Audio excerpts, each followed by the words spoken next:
Walking dog. You smoking? No, I quit, man. But This is my cat, Murka. oh, what's the cat's name? Murka. Wait, is that Russian? It's a Russian name, Russian girl who is a bandit. All right, let me ask you. Here's the situation for you.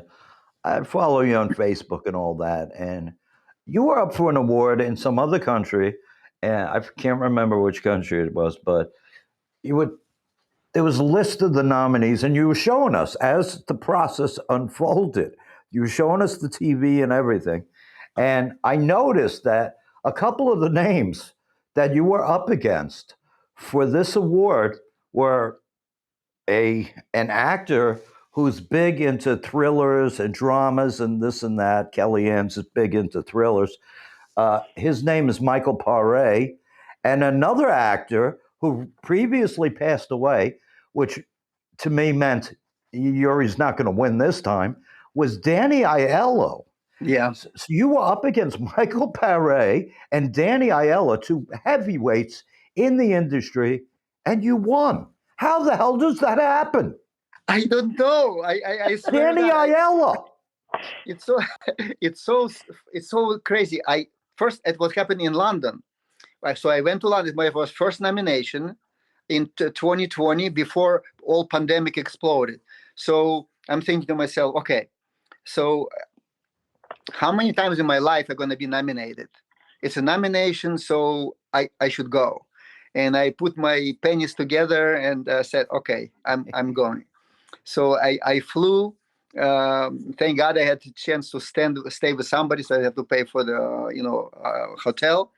And so it was a setup was like a small Golden Globe award, and so it was a beautiful tables and the food and the stage so my category and I become friends with a lot of people. So my category comes out, and they show clips from the Daniel Aiello and the other guy, and in mine, and so that lady, she's opening the envelope. Yeah. And she's saying, and the award goes to, and people in the room start screaming, Yuri! And you're like, I said, shut up! What are you talking about? What are you doing to me? I mean, and she goes, and the award goes to Yuri Tsikun from the way forward. I thought I'm going to, take off to the cosmos or whatever. I don't know. I was so unexpected. So, I mean, just to be there was a thrill. To be in this atmosphere, to meet so many people, networking and everything, it was phenomenal. But to win, me, not only did you beat Danny Aiello, but you beat a dead Danny Aiello, which is impossible because whenever a big, much loved star passes away, they automatically win the award. Heath Ledger, the Batman experience where he played the Joker. Exactly. And when they called your name, I was like, "You got to be kidding me!" I was happy, but I was shocked. I was totally shocked. And in fact, so I want to tell that little interesting story that so when I got my trophy, which I can show you right here. I got my trophy here. Nice. See. Okay. Wait a minute. It says Danny Aiello on it. Wait a minute. No, I don't think so. It's a Murka. So anyway, I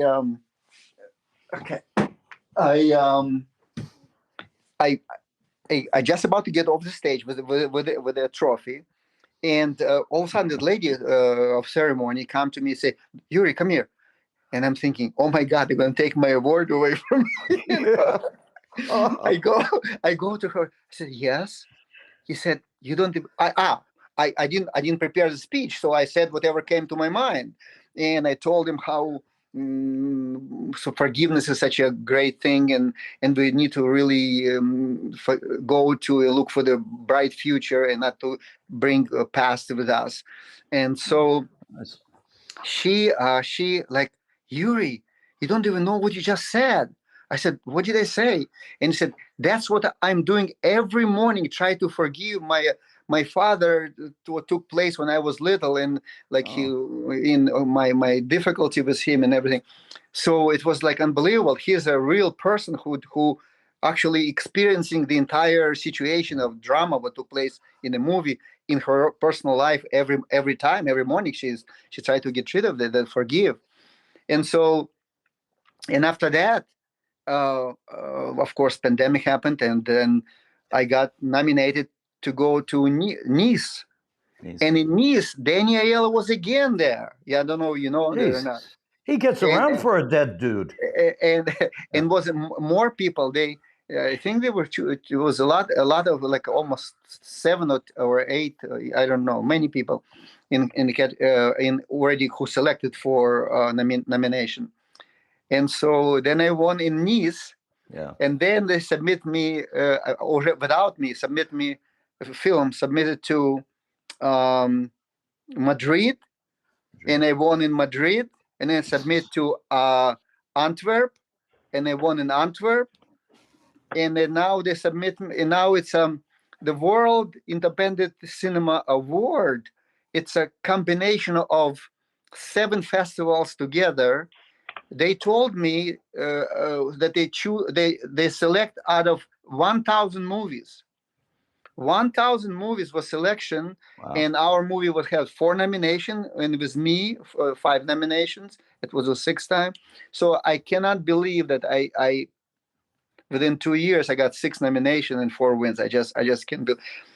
So I asking Roman. I said, Roman, look, I mean, I understand. I mean, I did okay job, but what people see? I mean, it's every country. It's different jury. It's not like the same juries. Yeah. He said, the way you approach it, the way you start, the whole thing happened at the end. When everybody either reconcile with their past or not, it's always big drama. He said they all thought that I have perfect life. In reality, I did not speak with my son for over 10 years. And after that experience with them, I go to him and said, and I type him, and type comes up on the screen saying, I want to see you, I love you, I miss you. And every time I see this one, I'm choking. Yeah. Because I don't already recognize that's me. It's someone else to me. It's not me. And when I see it, and so many times it's not even funny. And I still feel that way. Well, so, you know what I would suggest for you, Yuri, is that you start writing a speech for these things now, since you've won about 100 awards now. You should have a speech. You might win again. So. No, I know. I can't even possibly imagine anything else happen. I just glad to be there, nominated, and I have nothing to add to it. You know what's really funny though? Because of the video that you sent me, lauding Artie's movie that I sent to Artie, it went to four film festivals. It was accepted into 4 film festivals and actually won an award in India. But if you did not do that, none of this probably would have happened. Talking about connectivity in the business. Is that true, Artie? You know what? It is, because I told you, you said, don't just put it online, send it to some more stuff. And it is when you sent me the video, because you were like, really? Look, people like it. I didn't even think of that. Yes. Yeah. Oh, that's you know what? Cool. Yeah, you're right. Why not? That was the same. It was like the follow-up text was like, see, send it out to some more festivals. And I was like, oh yeah, all right. That makes my heart kind of beating a little faster. Oh, you're so welcome. I meant every word. I really did love it. I thought it was really funny. She doesn't lie about this stuff. Yeah, I'll be really honest with you. that I know. I've been on the other end of that honesty, but if I didn't want to publicly shame you, I'd just say, like, let's talk after. But I really did enjoy your short film. I thought it was really funny. She'd say something to me like, I'm not really feeling it. But let me ask you, Anna. which is good. I love your honesty, and I love you to death. All right, I want you to understand. Artie, what do you think about Artie? Artie's a great singer in his own mind, but in his own mind. Yeah, Artie, only he thinks that. Can you sing something right now? Sing a bar. Not drink the bar. Sing a bar. What do you think, Anna? Any hope? I was feeling it. Is there any hope for Artie as a singer? I need lessons from Anna. That's what I need. No, I was feeling it. You have real strong potential, Artie. Go ahead, Artie. Sure. Do another line, Artie. Now a song. Good. Oh, that range! Yeah. Did you hear that? I felt that in my,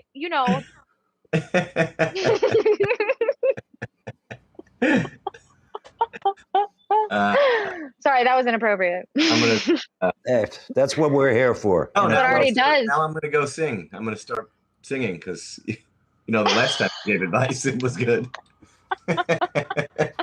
But I've known these two gentlemen for a very long time. So if I say anything that the audience may deem disrespectful, it probably is.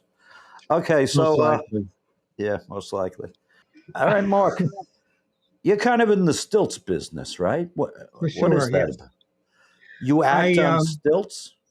Well, actually, I dance on stilts. I'm usually about 8.5 feet tall when I dance. 8.5. And I've been doing it for over 25 years. Have you ever fallen? Oh, sure. The worst thing that happens when I fall is I use really foul language on the way down. You don't get hurt? What are you, Superman? Not generally. No, I bounce pretty well. It's genetic. All right, I'll tumble for you, right? Exactly. I usually try to curse in languages people don't understand, but unfortunately in New York, everybody understands everything. So how long have you been in the theater business yourself personally, Mark? Been dancing professionally for about 50 years. 50 years? And you look so young. Silly putty and sandpaper. Sandpaper, yeah. Mm-hmm. So that is not a mask you're wearing? Not today. Usually I am wearing a mask, but not today. Okay, it also says you were a street mime. Yes. What's that about? That is, you stand on the street. Do you chase after people? Do you chase after? Yep. Do you make them uncomfortable? Right. The weirdest thing about that is I was a street mime on Park Avenue in front of this big business building and making fun of all the people in their three-piece suits going into the building. And then things got a little slow. So I thought, okay, I'll go to a temp agency and see what I can get for extra work. Well, they sent me to that building and they had me go full time. So I became one of those people after making fun of them for days and weeks. So I've got to be careful who I make fun of. Oh my that's God. Interesting. Where'd you find that? That's I don't know. July. That's it. Yep, that's an Italian company that I work with. That's at St. John the Divine. Wow. Is that you in the middle? I'm in the middle, yes. I'm the tall one. Are they all praising you? And now they're trying to cut me, actually. It's a very, it's this erotic sword dance. An erotic sword dance? I haven't had one of those in years. Kind? No, there is no other kind. But where is that taking place? That's St. John the Divine. Okay, that's Upper West Side. Upper West Side, Manhattan. Okay. How long was that run? That was a... We've done that show several times in different venues, like all over the city. And we also did it in Cleveland, I think. We traveled around a little bit for it with it. Wow. All right, Studio 54? Oh, yeah. I didn't sleep for a year. It was fantastic. What's up with Studio 54? I remember Studio 54. It was the kind of place you walked in with a girl and you walked out with three. Now, it was a wonderful place. It was a wonderful place. Absolutely. A mutt like me could have a lucky night. But how did you get this job? What did you do there? I was working with my first job in New York, working with a graphic designer who ended up being the designer for Studio 54. So we had to change the look of the club every 2 weeks. So I was part of that team that helped change the look of the club. And then we set up for all the private parties and then had to stand there and wait to make sure nothing fell over and then strike everything at the end. Was that the place where they had dancers in cages? I don't remember cages. There was a bridge, and actually Max's first his first job was dancing on the bridge at Studio 54, first one in New York. Well, let's talk about that. All right, let's do it. Max Mcguire, famous choreographer, dancer, director, just a nice guy. A nice guy, too. And, you know. And he was dancing on a bridge at Studio 54 or something. Right. What happened with that? The bridge did not. Did you have your clothes on? Did I have my what? My clothes on? Yes, I did actually. It was it was my first professional dance job in New York, and I got hired by Karen Bacon, who was the sister of Kevin Bacon. Oh wow. Yeah, and she was just sort of starting off at that point in time doing special events. And we had like about 30 people doing a tap number a la Busby Berkeley, dancing on the bridge. And then we ran down the stairs and danced with the people and had a grand old time. It was a fun place. What years was this? Was this during the disco craze? Oh, yeah. This was like probably 83, 82. Okay. So maybe 1982. It was rounding the bend at that point, right? Rounding the bend, exactly. Yeah.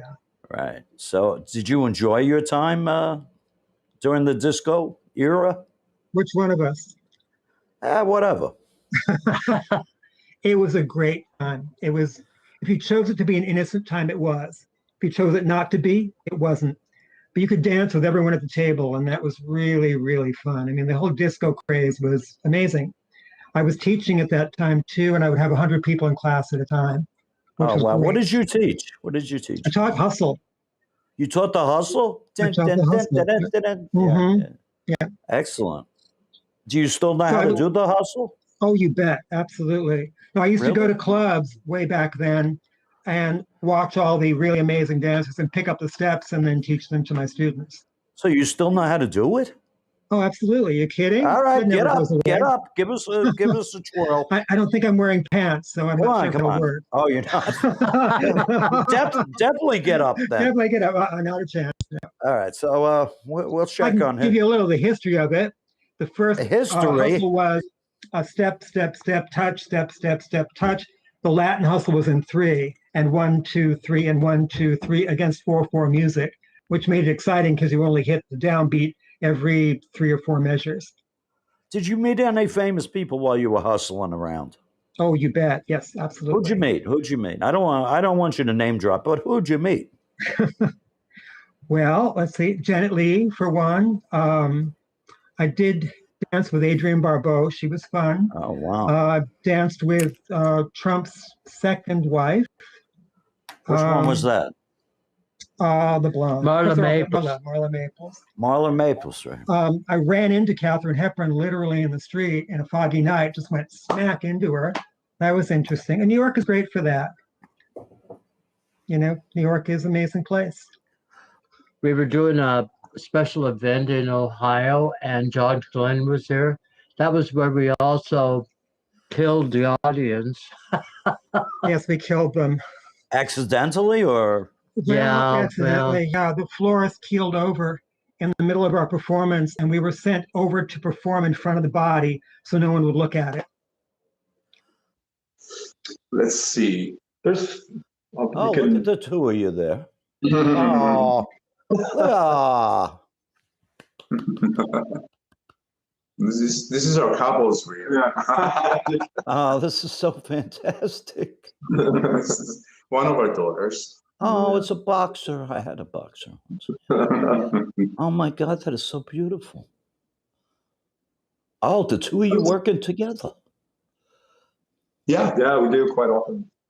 What does that say? The cannibal? What did that say? Cannibal, yeah. Oh my God. What was it? Yeah, that was his first film actually, and I participated. My first talking. Yeah. Into the Dark? Yeah.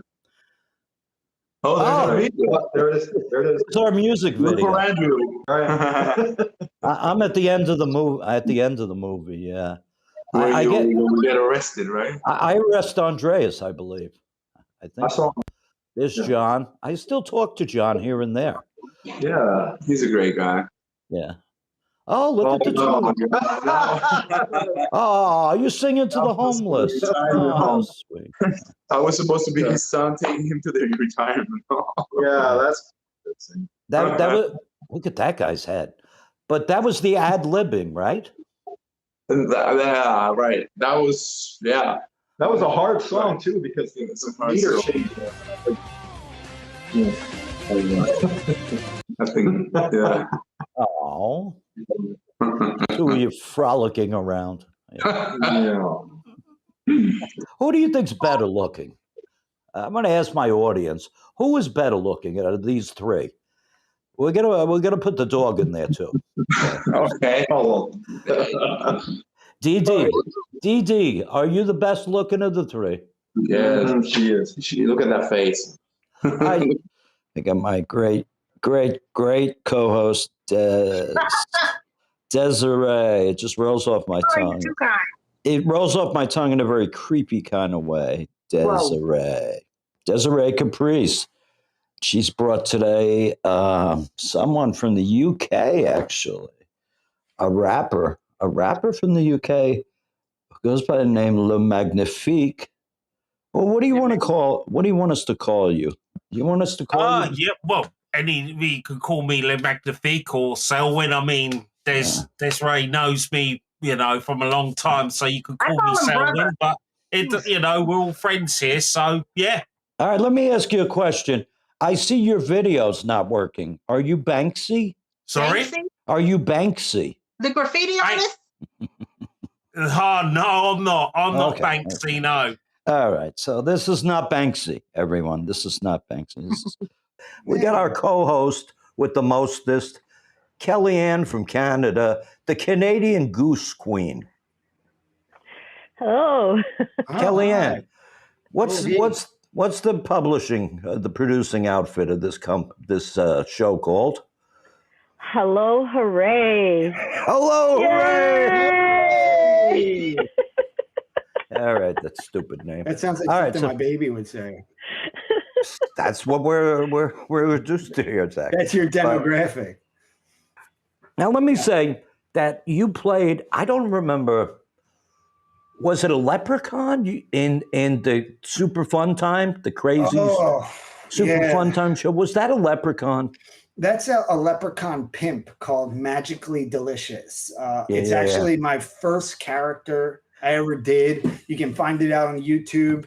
It's terrifying. He's a leprechaun pimp. It's not politically correct. It blew me away. Blew me the fuck away. I don't care if it's politically correct. But. Thanks, I appreciate it. Could you give us a little hit of that juice right here? Yeah. Hold on one second. Let me change my color here. Hello, and pop in the morning to ya. It's me, Magically Delicious. That's Yeah. I like the color change. That was great. I'm a very visual person, so it got me right there. She's gonna kick you out because she's a star now. Oh, you've heard? Yeah. Yeah, I've heard. Come on, I'm in the biz. You should have her on this podcast. You bring her on. Is she around? No, she's taking care of the baby. Oh. Plus, I mean, she's stolen the limelight enough from me. I'm not letting it happen again. All right, let me ask you, Zach. How do you feel about that? Oh, I'm super excited. Oh, you're good. Yeah, I'm like part of the reason why she got the show. It's a pretty cool story, actually. She's not even an actor, is she? No. Okay, that's good. More actors should get acting jobs.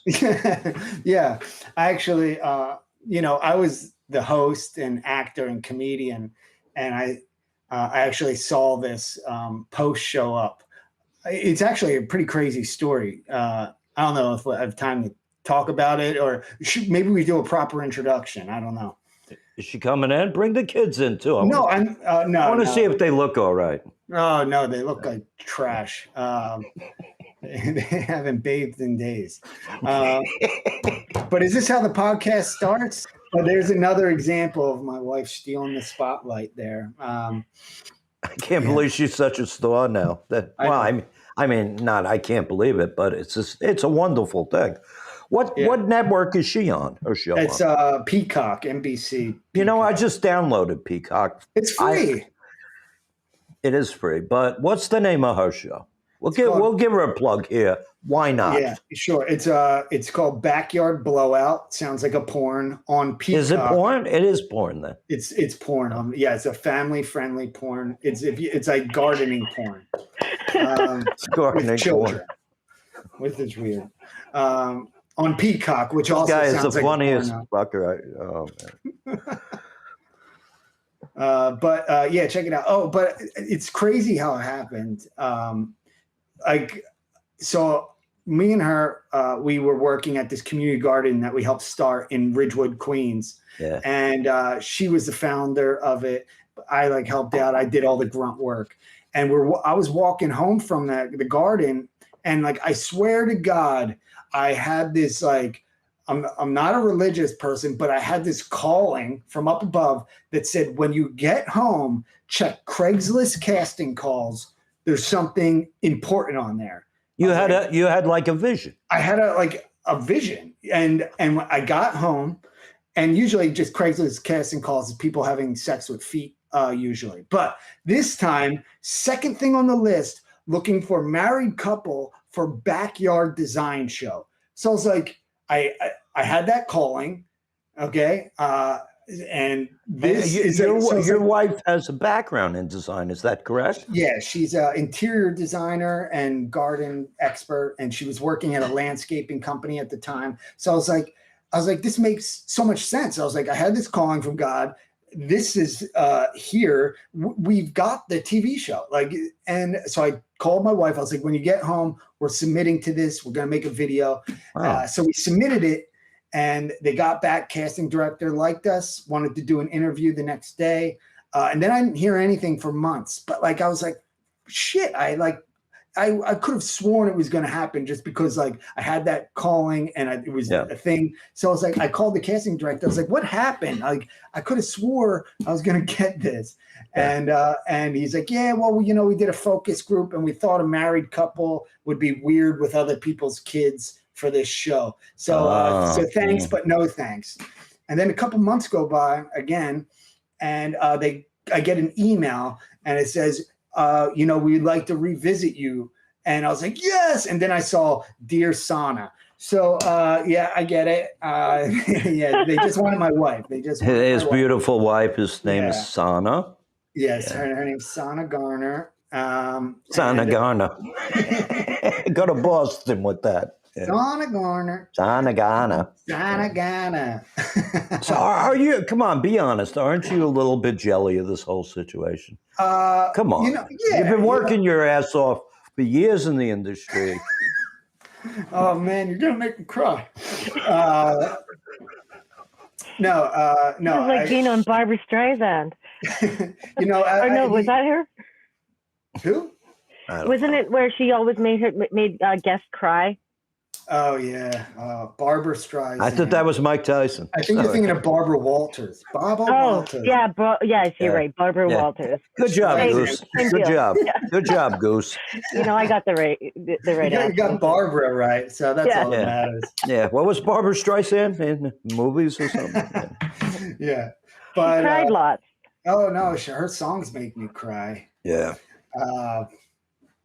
Couldn't name one song, to be honest. So where are they filming? Do you get to see your wife at all? Yeah. We went down to Atlanta for 2.5 months as a family. They put us up in a nice little apartment there, and yeah, no, it was great.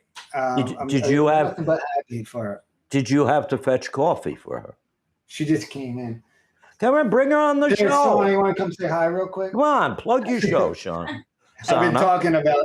Is my wife? Hi, Sana? I look great right now, don't I? Sana, you look beautiful. Sana. I've been pitching your show. I told the story, the fun It's on story. Peacock. I don't even know what to look at. What am I looking at? Right, this is your camera. Right here. Hi. I'm like, Look up at the ceiling. Okay. I can't hear, but Oh, yeah, yeah. Yeah. All right, Sana, tell us about your show. Are you digging it? Oh my God, I love it. It's so fun. Yeah. It's just so great because we get to really empower these kids to come up with these like amazing design build projects that they would never otherwise get to do. So it was really fun facilitating that and just, you know, playing with kids for 10 weeks, you know? Like she's a natural, isn't she? Right. And you're working with some dude on the show, right? Oh, yeah. Is it good? Does it work, the banter? Oh, he's hilarious. I think I was laughing the entire time we were shooting.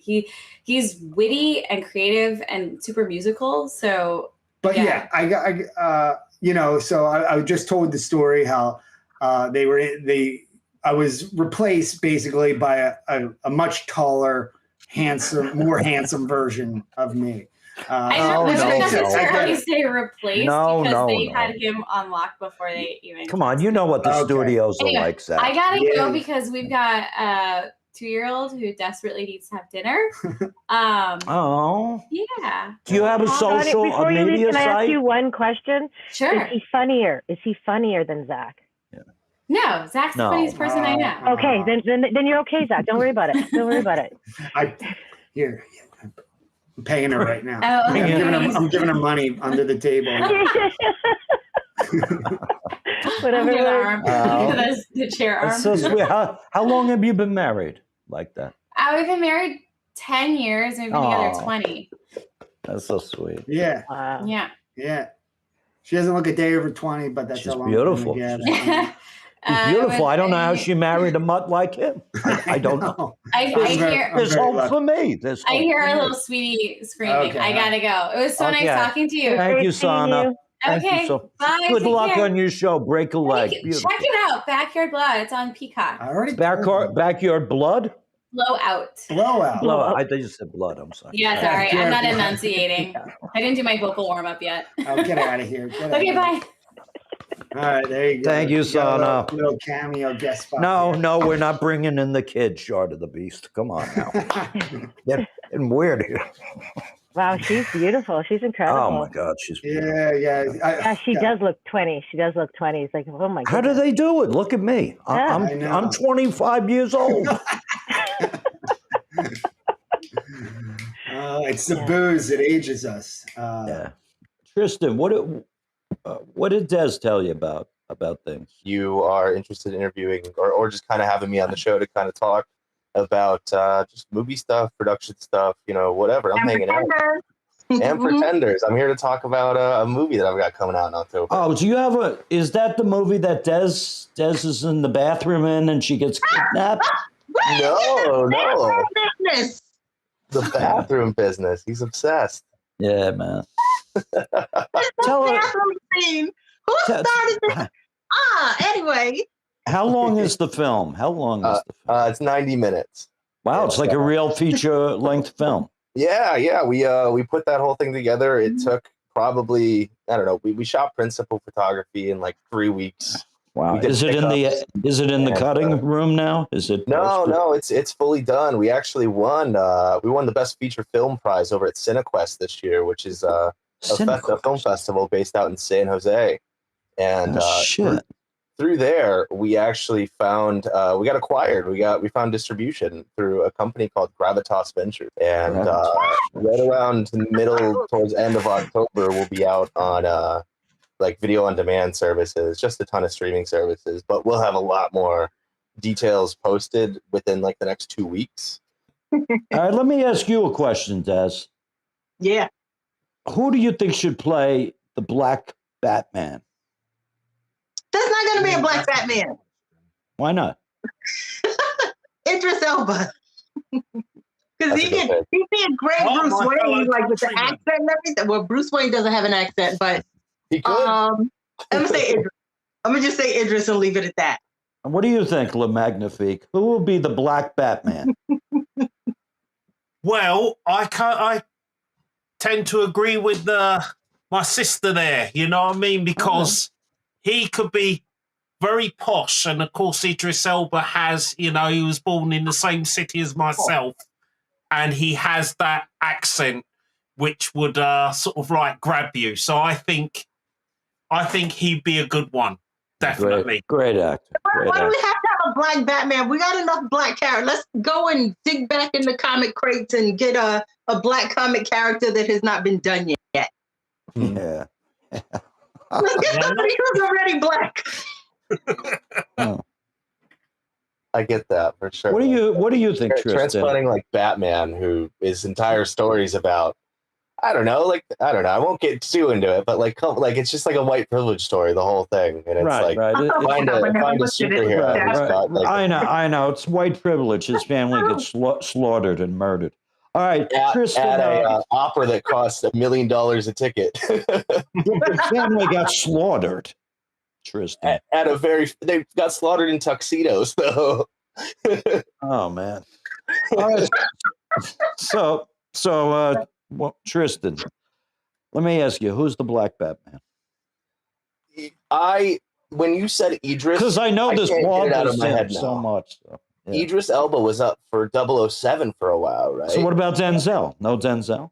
He's too old. I mean, you could do like an old. How old is Idris Elba? 20? He's the same age as me, Idris Elba. Oh yeah. Oh, so he's 30. Okay. He's I don't know. The fact that he was up for James Bond already puts that high posh, badass. Like that's who he is. He's a great actor. Do you see him in Luther? Did you see him in Luther? Yeah. Oh, I haven't checked out Luther. No. You haven't checked out Luther? Oh my God. All right. What's the name of this movie? Even Monsters Sleep. Where did you get that name from? It could sound ridiculous to certain people. It originated because you, Papa Cherry, was a vicious monster with little remorse. And I think the fact that you can live your days as a monster and still sleep at night was an interesting idea. And that is how I came up with the title. Okay, I think you have a fan there, Cooper. What's up with that tattoo from Short of a Beast? It's about 2 months old, but it is my latest edition. What is it? Is it a dragon? What is it? It's an alien world landscape. Oh wow, getting the spotlight. What is it? It's an alien? It's like a alien landscape. Holy shit. 18 hours under that needle. Wow. It looks like Desiree has a fan herself in the bathroom scene in Pretenders. Now I got to see this friggin' movie. It says, wow, you were really believable. That's kind of what actors shoot for, Jose. Try to be believable, but what is it? Why were you in the bathroom? Bathroom? There was no bathroom. Well, I wasn't in the bathroom. It says in the bathroom scene in Pretenders. In the bathroom? Okay, wrong movie. Jose, you're watching the wrong movie. Wrong movie. All right, so Pretenders. All right. This might keep you interested. Nudity. It's a lesbian couple. No way. Fascinating. Do you play a lesbian role, Des? No, I play the mother of their best friend. Oh, sweet. The two girls and the guy. Now I want to watch this friggin' movie. Now, let me ask you, Ollie, do you use lesbians in your movies? No, I have not had like a overtly lesbian couple type character thing, no. Why not? I mean, it's not. Why? This just hasn't come up yet. I mean, there's no reason my characters could not have been lesbian. You know what I mean? And their backstory. No, because what about this movie of yours about the rehab? What's it called again? Ruminants? The halfway house? Ruminants, right? Yeah. Couldn't there be a lesbian couple in there? In the Ruminants? Yeah. There could be, yeah. Yeah. Andrew, why don't you write something and throw some lesbians in? No, I used to write poetry years ago. Poetry? Oh, really? Yeah. It was the most depressing time of my existence. What do we got? We got your boy. Joshua Cooper J. Oh, okay. I got my dog too. You know, I was going to put that dog down yesterday, but I said, you know, I'll keep her around for another day or two. But this is incomprehensible. Artie, how was your weekend? Hey, what's happening? It was good, man. There? It was How's good, your huh? weekend? What happened with your film? I told you I bring good luck, didn't I tell you? You did. You're the one who said that I should submit it to things too. What happened? We won an award. Is that true? Yeah, we got the Silver Comedy Award. Silver Comedy Award. That's it. What happened to the Gold Comedy Award? I think it was somebody from France, maybe that won. France. They didn't like you over there. Yeah. What's up, Anna? You look beautiful as usual. Thank You know, you. you look at Anna and you say, okay, she's beautiful. But you know what? She can act, she can sing, she could dance like a mofo. It's amazing. She is multi-talented. Am I right, Joshua, on this or not? Yeah, I would say you nailed that on the head, Mr. Aardvark. Thank you. You would also know how good her breath smells. Yes, it's very true. It does smell nice. Right. It does smell nice. The best smelling breath I've ever smelled, honestly. Yeah. Just a brief introduction. I met Jeremy at the Jim Thorpe Film Festival. We were both invited to attend. Jeremy more so than myself, and also Joshua was there as a director as well. I was just a shitty little actor, but what can you do?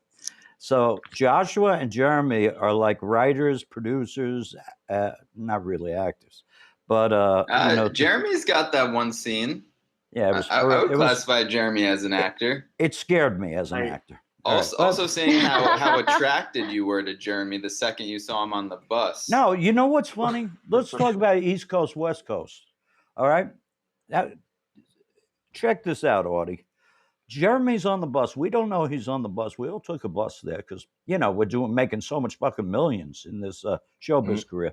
So we get off the bus and we start talking about the festival, the Jim Thorpe Film Festival, which is a gold film festival. We're not monkeying around here. So Jeremy looks at me and Joshua and says, "Oh, can I have your phone number? You know, to contact each other while the festival's going on." So Joshua's like, yeah, maybe some other time and shit, you know, being from New York City. But I said, yes, Jeremy, here's my phone number. Right? That did happen, yeah. I don't know if the first thing I said to you was, "Can I have your phone number?" Right. It was right after you said, "Can I blow you?" Right. Okay. I forgot that. Okay. Thank you. All right. Clear that up. Right. All right. But did you ever get Josh's number? I think so. Josh and I have communicated. Josh actually passed along some really good and disturbing films, which I enjoyed thoroughly. I know. Still have to hit you with a round 2 of those. Yeah, Bad Boy Bubby was a life changer. Yeah. So yes, we're connected. The question: what are the ramifications or the emotions that an actor goes through, especially in a horror film? I know the horror film we did was very, very difficult for you and for me, possibly, or maybe it's just me. I don't know. But emotionally, did you feel like some shit going through this? 100%. That was one of the most exhausting shoots. The one day that we shot, was it like 7 hours? And we got like a majority of the film done in that 7 hours. And there's a lot of scenes shot in one location. And I guess it's just kind of like my character's home base. So we see my character go from feeling safe, feeling joyful, and whoa, the grid shifted. That was cool. Feeling safe, feeling joyful, feeling celebratory. One of my best friends, Alexandra Murilli, played my roommate in those scenes, and we have a very like strong, fun chemistry in real life. So we just had a blast doing that. And then like immediately afterwards had to flip the switch to the aftermath of the horror that my character goes through. And that definitely put me through it. Let me ask you, do you draw on any of your personal experiences when this role or these feelings come up? For this particular role, or you in did an general? amazing job. I just want to say this first of all. And after I chose you for the role, I said, "Oh my God, I'm so happy she's in this movie." You gave 110%, and I want to thank you for being in this film, and just your personal experiences. Because I went through some things as the evil person, you know, trying to shake it off. You know, and thinking conscious wise, am I partly that evil person? Are you the victim? Are you the Oh, sorry, that's for the script. Spoiler. Yeah, for this particular project, I did draw on personal experience. I felt like I had to. Not because I was asked. Nobody asked me to do that. I just felt like this story meant a lot to me. And because of the personal experiences I had, and I kind of used it as a release, but I also wanted to give this story and this character justice. So yeah, I drew from personal experience, and I don't regret any of it. It was really hard. It was really hard, but it was so worth it, I think. Do you actually prepare in any way? I do. For in general, or for this particular this particular project? For this particular project, I did, yes. It's kind of like woo-woo. I don't want to like get too into it, but I definitely go into like a kind of like a no space kind of trance. And I do kind of I like have a certain movement series that I do on my own at home. And I kind of meditate a little bit. Before we shoot, I always have to think very strongly about the moment right before the scene that we're shooting. So that whenever Josh says action, I come right onto the scene with something loaded. And that way it doesn't take a while to like get into it as the scene is going on. Oh, what do you think, guys? What do you think about what Anna just said?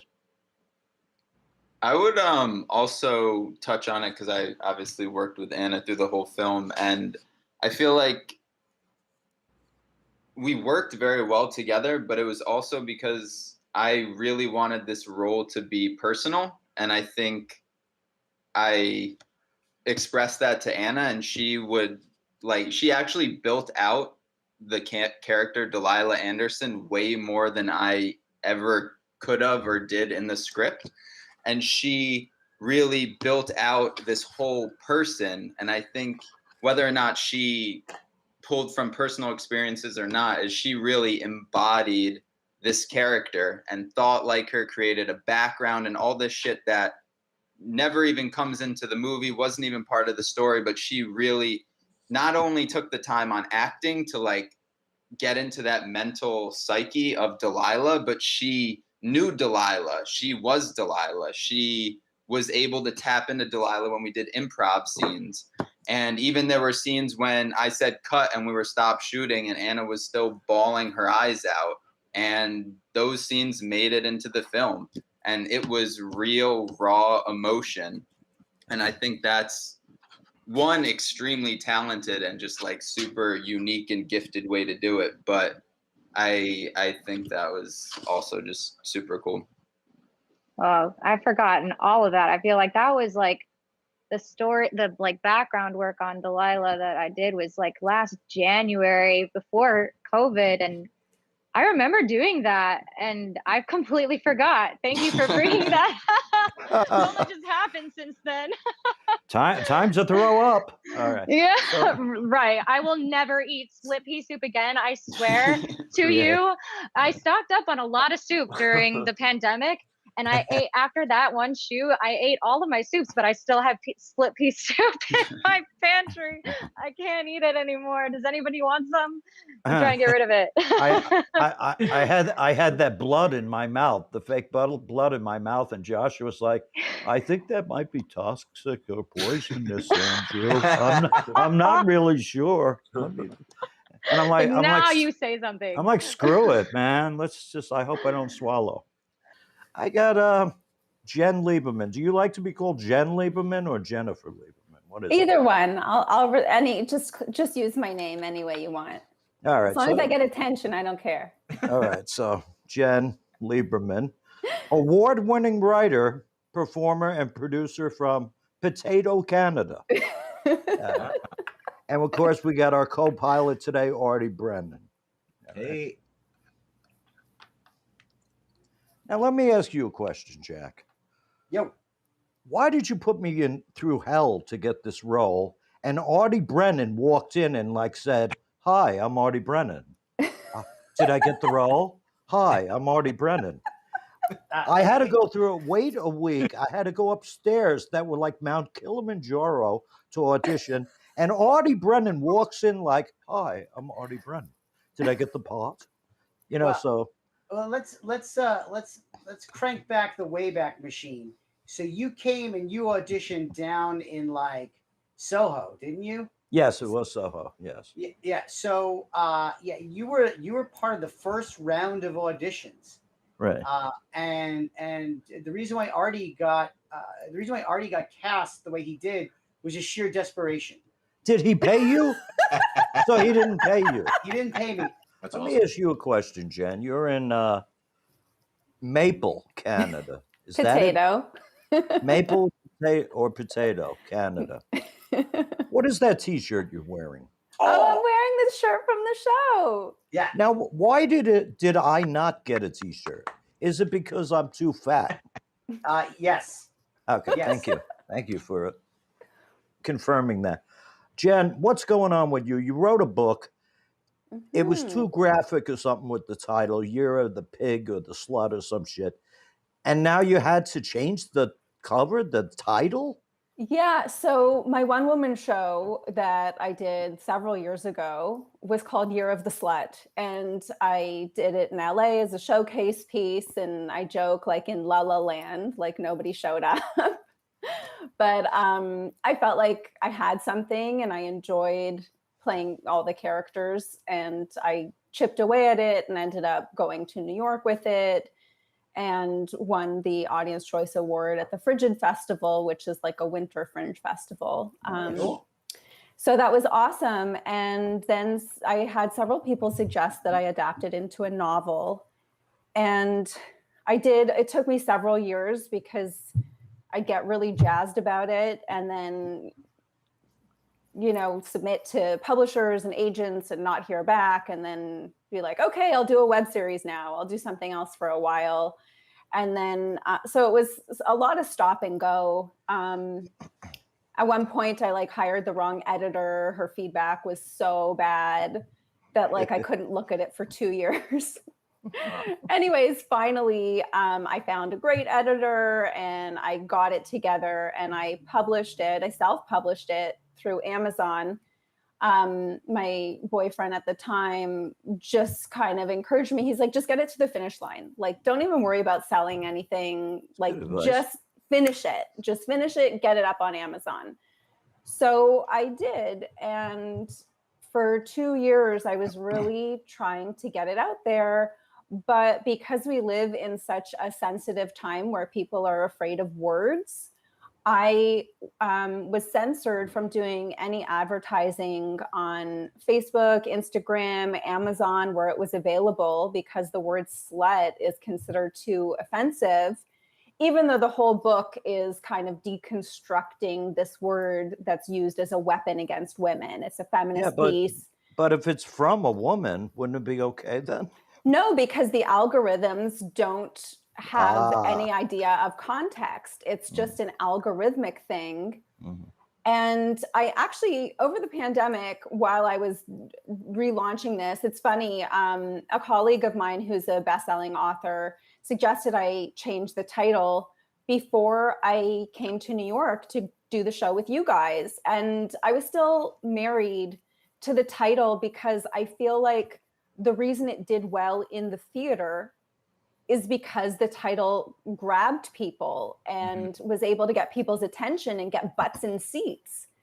But that kind of proved to work against me for the literary version. Well, what's the book about? I mean, is it really So it's a coming of age romantic comedy about a girl whose first relationship ends.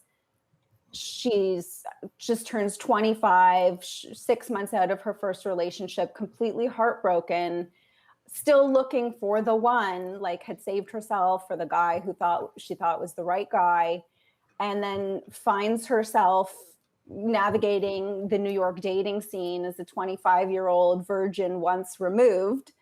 And she's uneasy with the idea of hooking up and promiscuity, but also realizes, like, before she started dating this guy, she had never been with anybody. So she didn't really, it wasn't really an issue being, horny, so to speak. Okay, so would you say tender or trashy? No, it's like a Sex in the City. It's like a Sex in the City. So it's not really trashy. It's heartfelt. It has all the feels. She goes through an emotional journey. She's totally insecure because the character's 25, whereas the Sex in the City characters were in their mid-30s. So they were already self-assured. So it's a coming of age story where she's looking for the guy, but really realizes she has to fall in love with herself first. And until she falls in love with herself and gets comfortable in her own skin, she's never going to be ready for that right relationship. Oh, that's heavy, man. So this book is available now?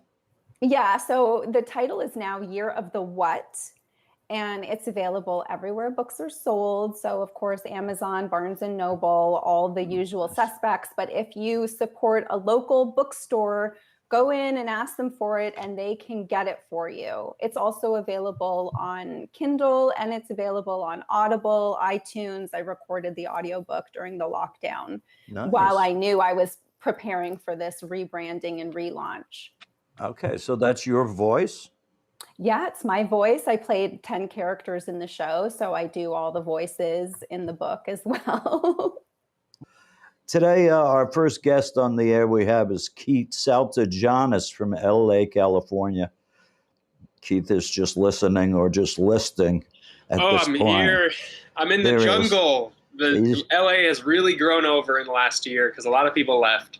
So now it's just beautiful rivers and amazing forests. I'm outside. This is real.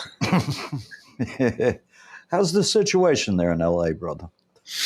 Everything's right now. Everything's looks very normal.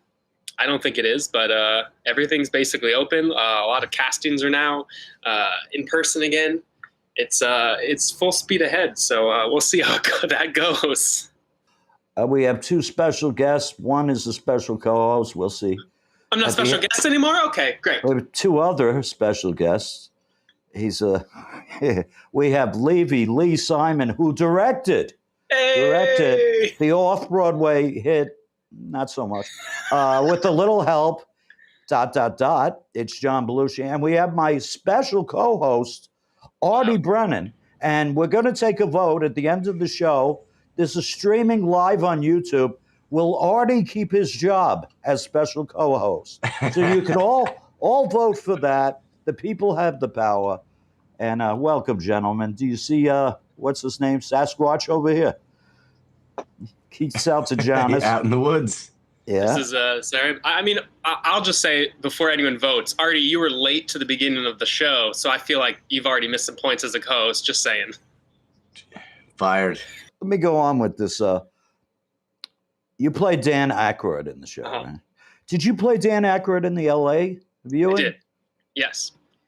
Okay. And what was the LA show like?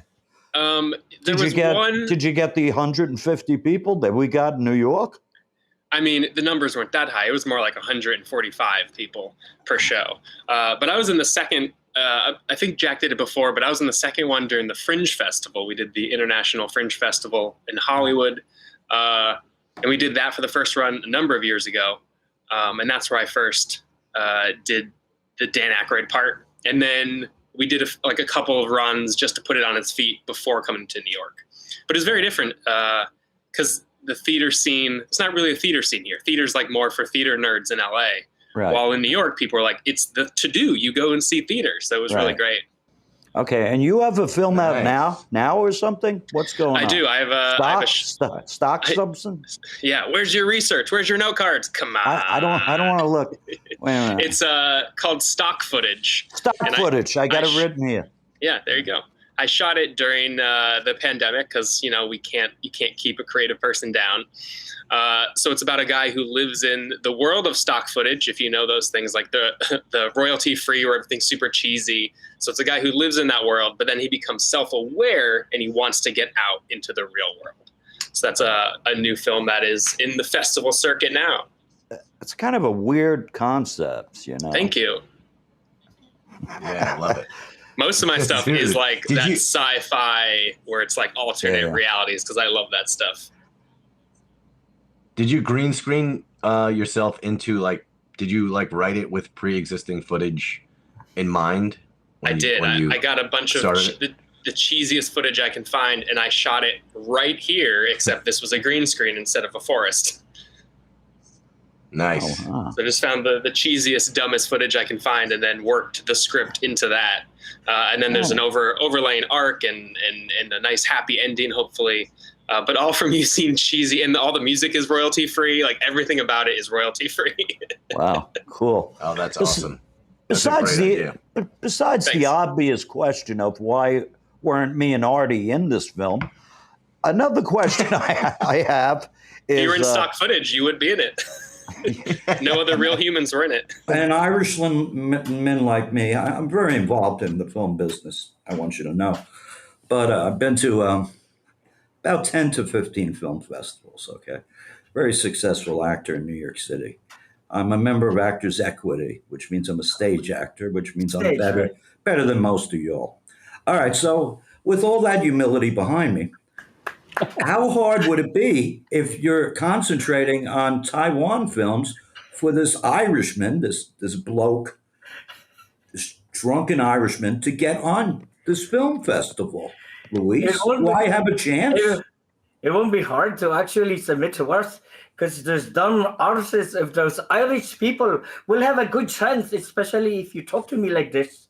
And I will definitely give you a chance if you have a short film, and I can put it in there also. And actually give me a private message, and we can talk about it. That's not friggin' bad. Wow, this guy's I good. mean, I'll put in the good word for you. Don't worry about it.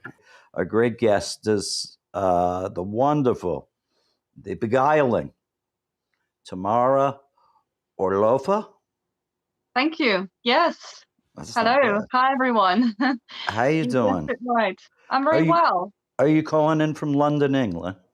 Yes, I'm from London. It's quite late. Late evening. Not quite night yet. Okay, we'll try and get you off early. So I know you're a very busy woman. You are the festival director of the DAFTA's Short Film Awards, which is coming up on its third year, correct? Yes, indeed. And you took part in it. Yeah, our movie was in it. Why did we lose? No, I'm not going to ask you that. I'll ask you later. But 3 years, what was the inspiration? Well, the inspiration for it was, it's a long story, actually. I lost my partner in October 2019.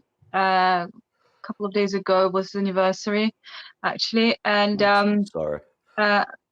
It's okay, thank you. As I was going through a process of grief, he was very gregarious character. He was always making jokes and spoofing everything on the go. So it wasn't like dad's jokes, the typical predictable dad jokes. He would just spoof everything on the go. And I was missing that side outside of it. I'm not I don't think I'm funny. I never think I'm funny. So I was missing that energy, and I'm more organized person. I like my structure and to-do list, and he was complete opposite of me. So I was missing that. And actually, before he passed away, we've had a conversation. We wanted to make some mock version of BAFTAs because they were getting too political, and he came up with the name. Let me cut in for a moment. The BAFTAs are the British Academy Awards. Is that it? Yeah, British Academy Film and Television Awards.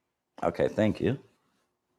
So he would cover, he was a celebrity photographer, and he would cover BAFTAs every year, and it started getting very political, and we were a bit exasperated by it. And I said, let's do something, let's mock the award ceremony. And he said, yeah, we call it the DAFTAs.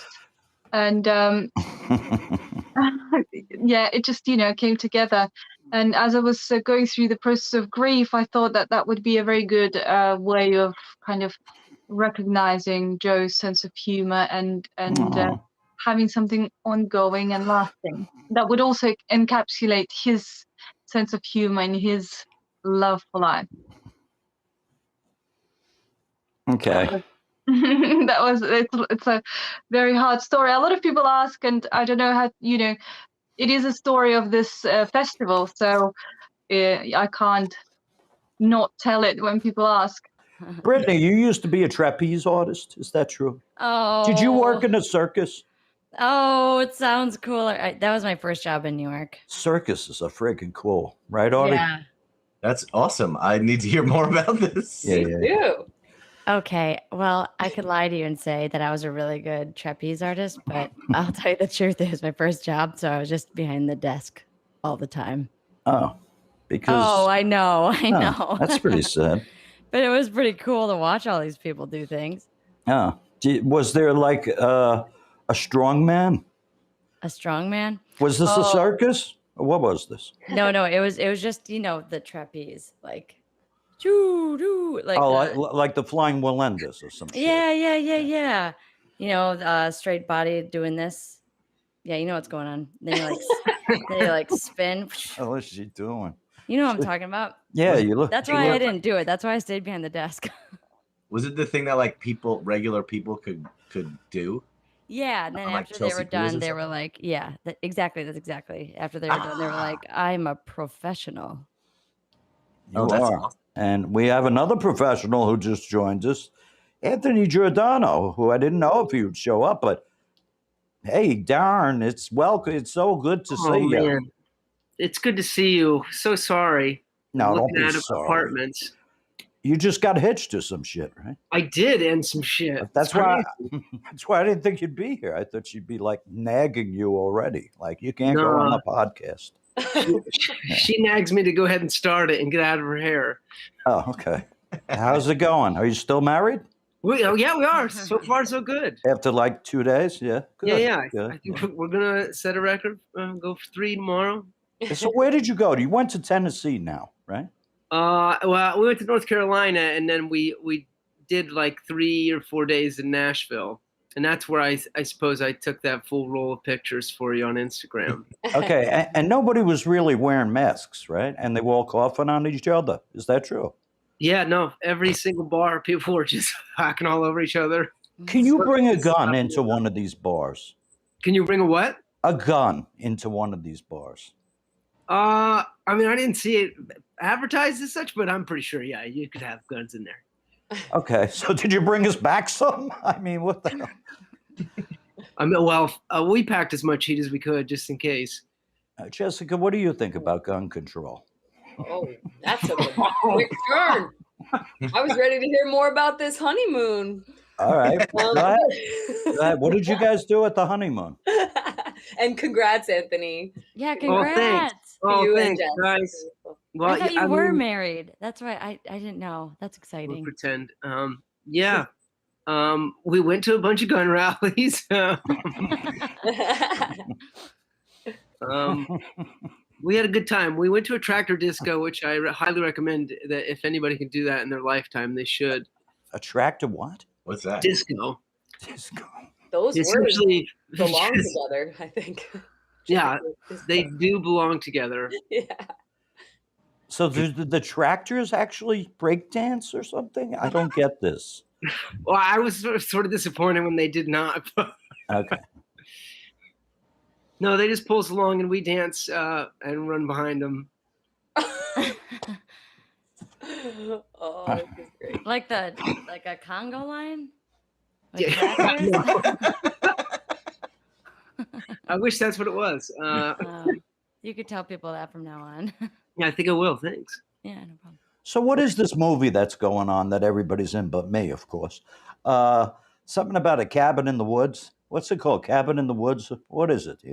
Slum Massacre. What is it? Day Trip Massacre. Day Trip Massacre. What's that about? It's about a bunch of not kids, so it's a bunch of younger folks who go out for a nice day trip to in the 70s to go drink in the woods and hang out. How long is this movie? 34 hours or something? 32 hours? Is that what you said? That's what it felt like. It's like 10 minutes, I think. Okay, good. So when is it going to hit the circuit, the festival circuit? We just started submitting it. And this is the whole cast right here, right? Were you guys all in it? I wasn't in it. You on the trapeze or something? Yeah, so I was busy doing that. Why do you like dressing up? Why do I like dressing Is up? this something from childhood or is it just something you like when you're growing up you said, I like dressing up and shit like this? What happened? Yeah, I don't think it's anything like I never had like any sort of extensive dressing up childhood whatever. And it's not any sort of like weird disassociation thing where like I don't want to be myself. Like, no, I don't know. I got into acting and then, it's basically like the things go hand in hand and then one thing led to another and I got thank you. And I got my first actual good Halloween costume and that was Harley Quinn. And that was the first time I actually put effort into it. I was like, this is amazing. Right. It's freaking fun. Yes, Anya is a great actor. Are you in New York City now? Or are you I'm still in Brooklyn. Are you traveling? No, I'm still in Because Brooklyn. you travel to a lot of these conventions where you get carte blanche. Not really, actually. Carte blanche treatment, right? Because you're so expertly able to just change yourself. No, the only time I get carte blanche treatment is if I'm accompanying freaking real life Peter Griffin. Okay. I went to acting classes like 30 years ago. And I remember the name of the place was called the Ernie Martin Studio Theater. And it was this Cuban dude, and his real name was Ernesto Martinez. And he actually taught at the Actors Studio, but started his own gig. So after about a year and a half of taking classes there and just emptying my wallet into his hands, he said to me, you know what? I don't think you're a very good actor,